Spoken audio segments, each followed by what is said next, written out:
Selamat pagi Bu, perkenalkan nama saya Stanford Justorus. Kali ini saya akan menjelaskan tentang makna perkawinan menurut hukum kanonik. Menurut hukum kanonik, makna perkawinan adalah sebuah perjanjian atau fides perkawinan dengan seorang laki-laki dan seorang perempuan yang membentuk antara mereka persepakat atau konstiturum seluruh hidup, yang menurut ciri koordinatinya terarah pada kesejahteraan suami istri atau bonum conjugium serta kelahiran dan pendidikan anak antara orang-orang yang telah dibaptis oleh Kristus. Tuhan diangkat ke martabat sakramen. Karena itu antara orang-orang yang dibaptis tidak dapat ada kontrak perkawinan yang sah yang tidak dengan sendirinya sakramen. Yang kedua, syarat perjanjian nikah.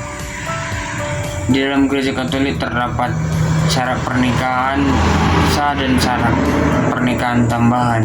Syarat pernikahan sah seperti adanya kesepakatan atau perjanjian nikah. Yang kedua, kesepakatan diterima oleh pejabat gereja seperti uskup, imam, dan diakon.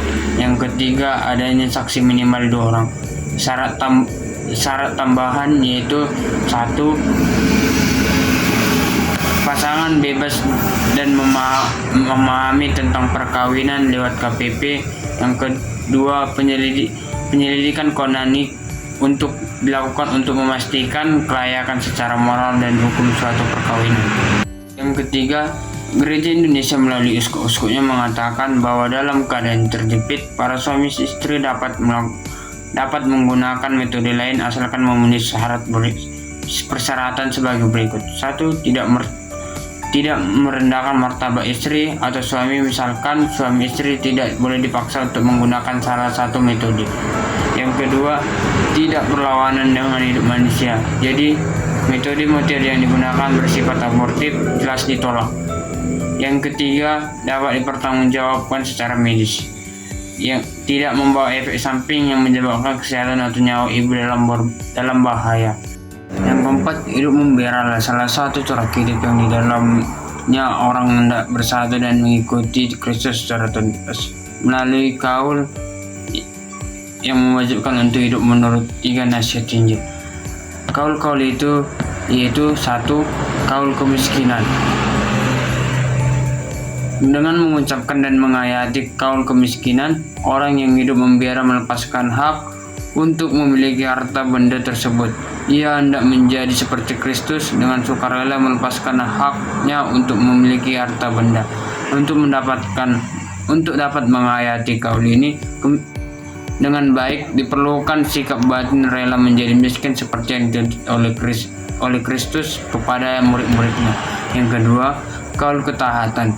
Dengan kaul ketaatan, orang memutuskan untuk taat seperti Kristus, melepaskan kemerdekaannya dan taat kepada pembesar atau meletakkan kehendaknya di bawah kehendak pembesar demi kerajaan Allah. Ketaatan religius adalah ketaatan yang diarahkan kepada kehendak Allah. Ketaatan kepada pembesar merupakan konkretisasi ketaatan kepada Allah.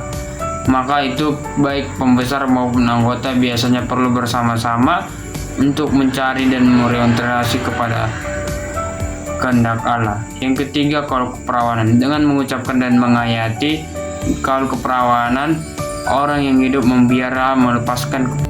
Yang kelima, makna dari kerja terbagi menjadi 3, yaitu makna ekonomis, makna sosiologis, dan makna antropologis.